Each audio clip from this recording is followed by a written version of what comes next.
semuanya, perkenalkan nama aku Niputu Cika Oktavia Kartika Putri. Halo semuanya, perkenalkan nama aku Dia Pindia. Halo semuanya, kali ini kita akan belajar mengenai perilaku konsumen. Nah, sebelumnya simak pertanyaan ini yuk. Nah, pertanyaan pertama, kalian lebih memilih daging sapi atau daging ayam? Nah, misalnya nih, kalian memilih daging sapi, tapi seandainya harga daging sapi itu naik, kalian akan tetap memilih daging sapi atau beralih ke daging ayam? Dan kira-kira apa sih alasannya? Pertanyaan kedua, kalian pengen beli sepatu, tapi ternyata harganya 500.000. Wah, kalian jadi beli nggak ya? Kalau jadi kenapa, dan kalau tidak juga kenapa? Pertanyaan terakhir, misalnya nasi padang langganan kalian naik Rp2.000, tapi rasanya tetap enak loh. Jadi kalian masih mau beli di sana atau mau pindah ke warung yang lain? Nah, kira-kira apa ya hubungan pertanyaan tadi dengan materi kita hari ini? Disimak terus ya, karena hari ini kita akan membahas tentang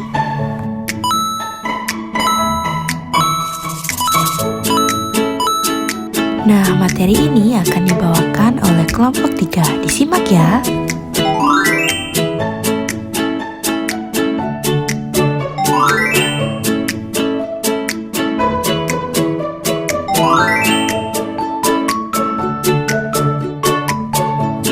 Yuk, kita langsung saja ke materi yang pertama.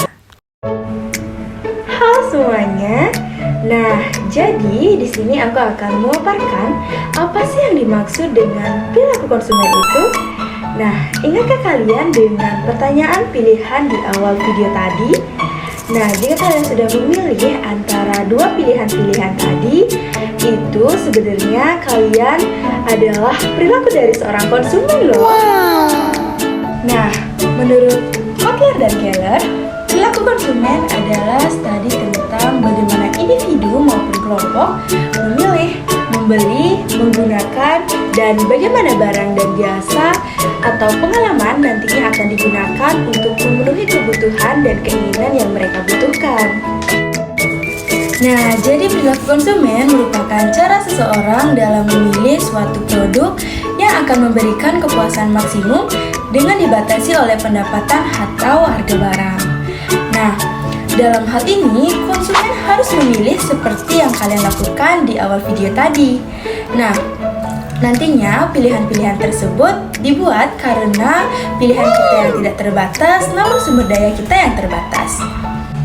Nah, sumber daya di sini bisa berupa uang maupun pendapatan, juga bisa berupa barang maupun jasa yang nantinya akan digunakan untuk memenuhi kebutuhan. Nah, selanjutnya ada beberapa faktor yang nantinya dapat mempengaruhi seorang konsumen dalam memilih suatu barang ataupun jasa. Nah, berikut merupakan faktor-faktor yang nantinya dapat mempengaruhi perilaku dari konsumen.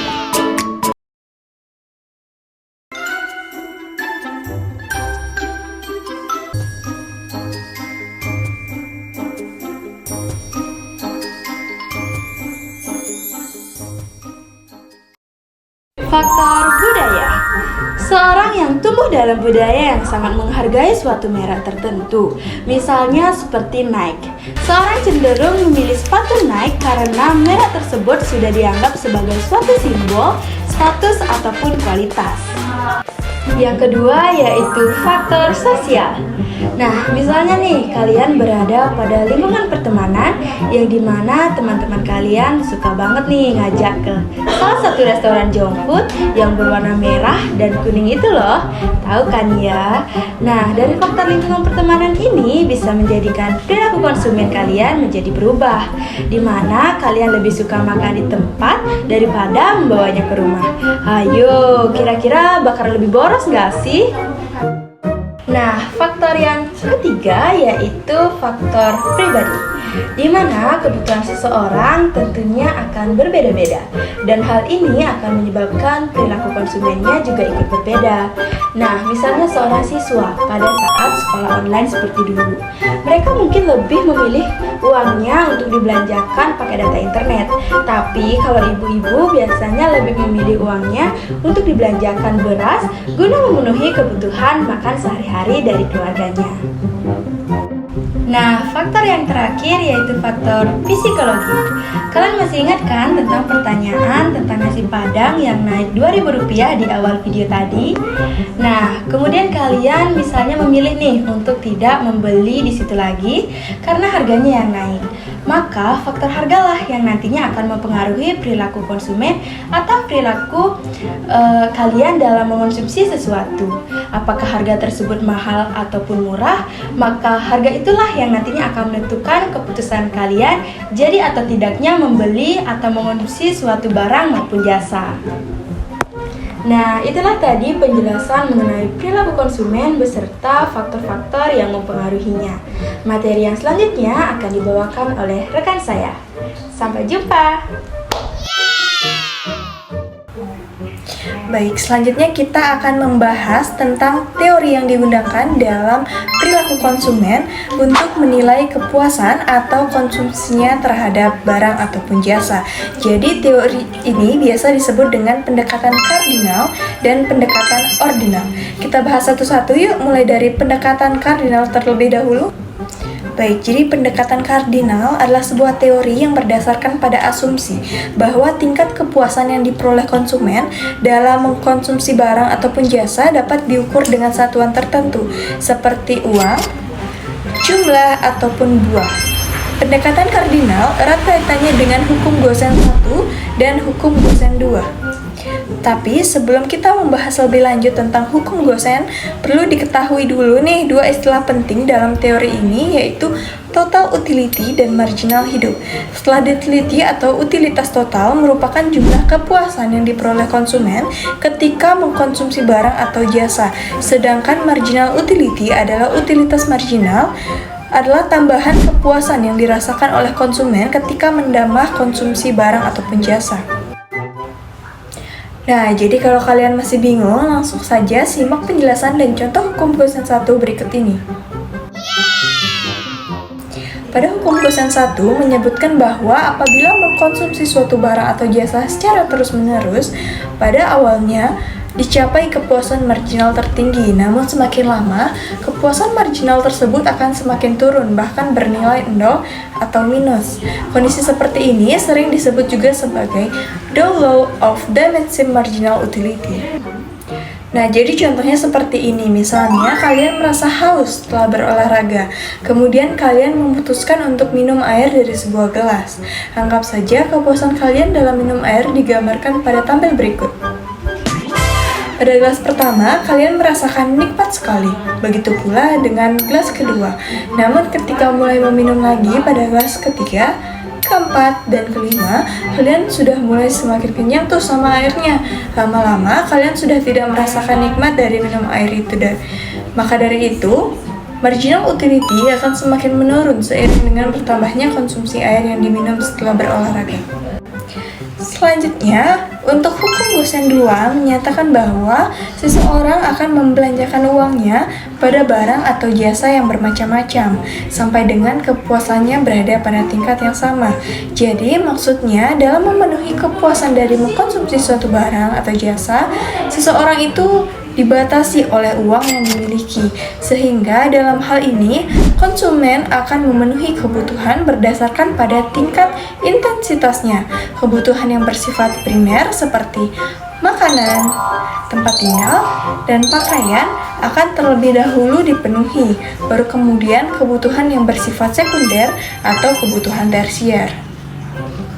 Baik, sekian dari materi yang bisa saya sampaikan.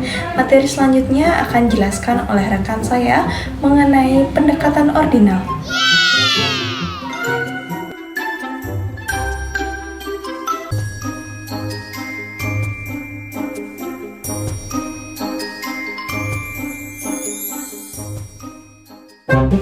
kalau tadi sudah membahas mengenai pendekatan kardinal, sekarang kita beralih membahas tentang yaitu pendekatan ordinal. Pendekatan ordinal merupakan sebuah teori yang menyatakan bahwa kepuasan konsumen itu tidak dapat diukur secara angka dan satuan tertentu, namun hanya bisa diurutkan dan dibuat skala referensinya atau kesukaannya. Pendekatan ordinal ini dapat dianalisis melalui kurva indifferent. Kurva indifferent merupakan kurva yang menunjukkan berbagai titik kombinasi dua barang yang memberikan kepuasan yang sama. Contohnya sebagai berikut. Kurva indifferent tersebut merupakan kurva yang menunjukkan kombinasi pilihan konsumen yang memberikan nilai kepuasan yang sama, baik dari titik A maupun titik B, C, atau D. Dapat memberikan kepuasan yang sama kepada konsumen, hanya saja skala referensinya berbeda. Pergerakan dari titik A ke titik B, dari titik B ke titik C, dan seterusnya berarti konsumen ingin mendapatkan lebih banyak barang E dan harus mengurangi keinginannya terhadap barang E. Namun tingkatan kepuasan konsumen tetap sama kok. Artinya tetap harus ada barang yang dikorbankan atau dirugikan untuk mendapatkan tambahan barang lainnya. Nah, kalau tadi sudah membahas lengkap tentang pendekatan kardinal dan ordinal beserta hukum Gaussian dan kurva indifferent, jadi kesimpulannya perbedaan antara pendekatan kardinal dan ordinal dapat dilihat dari tabel berikut ini. Nah, pendekatan kardinal dapat diukur secara nominal atau angka. Diingat saja, akhir khas pada angka berarti angka kardinalnya sama ada K-nya ya. Sedangkan pendekatan ordinal tidak dapat diukur secara angka, namun hanya bisa dibandingkan atau diurutkan skala referensinya.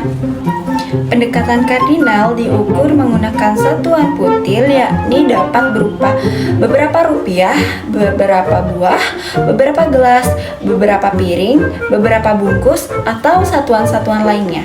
Namun jika pendekatan ordinal dilakukan hanya dengan perankingan atau pemilihan barang mana yang lebih disukai dan tidak disukai.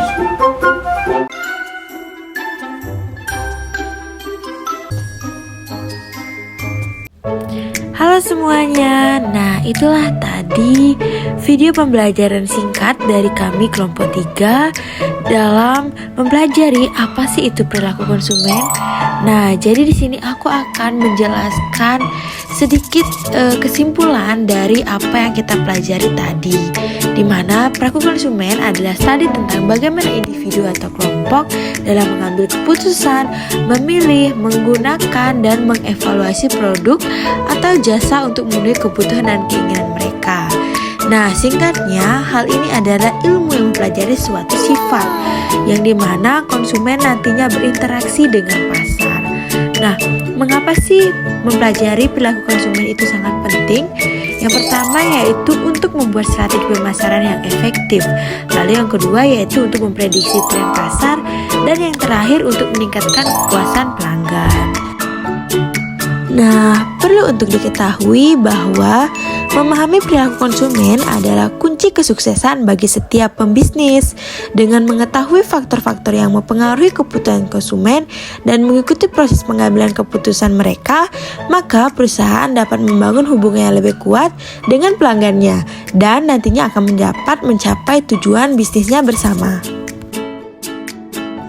Dan teman-teman juga dapat melihat adanya perilaku konsumen di sekitar kalian loh.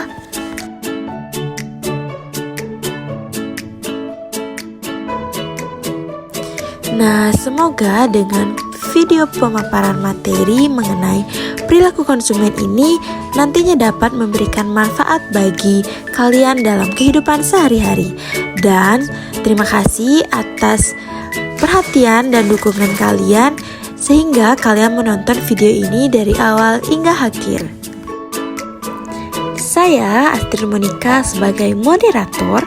Saya Cika Octavia sebagai anggota kelompok 3.